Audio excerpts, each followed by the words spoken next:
Halo semuanya, Saudatu Nama Muda ya. Kembali lagi dengan sesi Ayo Belajar bersama Syarika Sifani.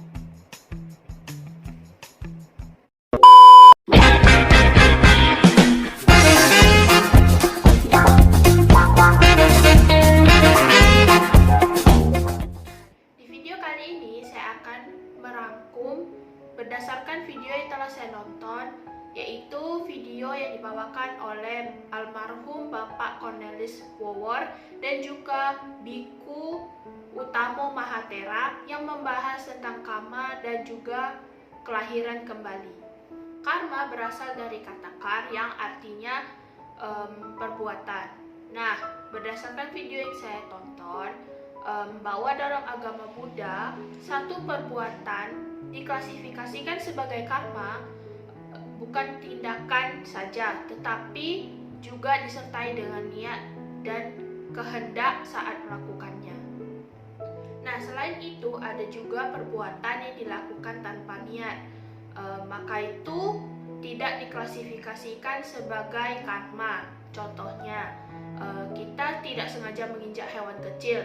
Nah, itu kan kita lakukan dengan tanpa sadar atau tidak sengaja. Itu kan berarti kita tidak ada niat sama sekali untuk membunuh hewan tersebut. Maka itu tidak diklasifikasikan sebagai karma. Perlu kita ketahui bahwa karma itu tidak selalu bersangkutan dengan hal-hal yang buruk, karena karma memiliki dua jenis, yaitu karma baik dan karma buruk.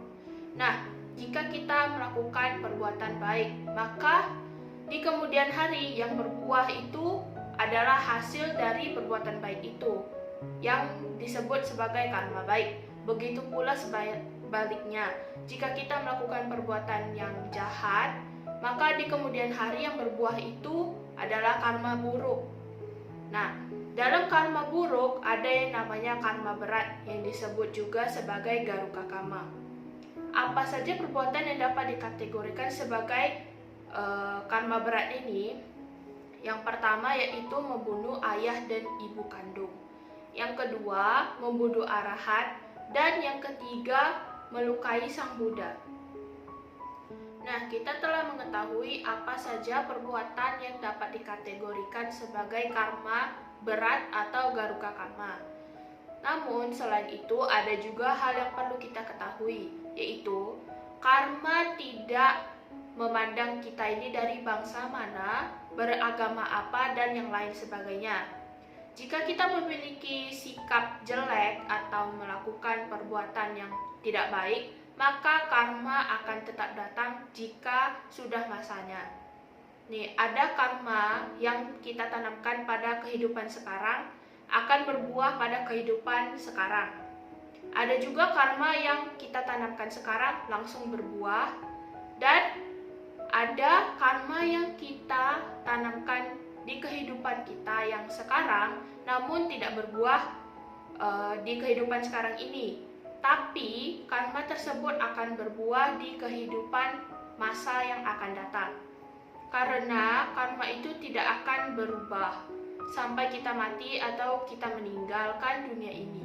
Maka dari itu, dari karma yang kita tanamkan akan berefek di masa atau di kehidupan yang akan datang. Nah, sama halnya dengan ini. Kita terlahir dengan kondisi dan situasi seperti sekarang ini. Semua itu ada hubungannya dengan karma yang ada di kehidupan kita di masa lalu atau di kehidupan sebelumnya. Pasti banyak yang berpikir, oh berarti kita itu sudah pernah mengalami yang namanya terlahir kembali. Nah, semua itu benar. Kita ini sebenarnya sudah pernah mengalami yang namanya terlahir kembali. Bahkan sudah banyak kali kita terlahir di kehidupan sebelumnya. Namun hanya saja kita tidak mengetahuinya. Kita ini terlahir menjadi apa di kehidupan sebelumnya. Namun ada juga beberapa orang yang terlahir dengan kemampuan dapat melihat kehidupan sebelumnya dan juga kehidupan yang akan datang. Nah, orang seperti itu biasanya kita dengar dengan sebutan anak indigo.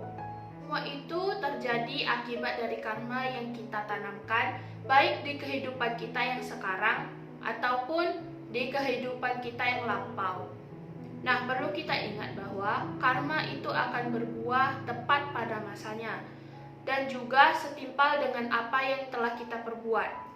Nah, maka dari itu, kita yang terlahir sebagai manusia seperti sekarang ini, kita merupakan makhluk yang memiliki akal sehat. Maka dari itu, kita memiliki kesempatan untuk melakukan perbuatan baik, untuk menanamkan karma-karma baik yang akan berbuah di kehidupan kita yang sekarang atau di kehidupan kita selanjutnya. Sekian rangkuman yang dapat saya sampaikan berdasarkan video yang telah saya tonton. Sekian, terima kasih.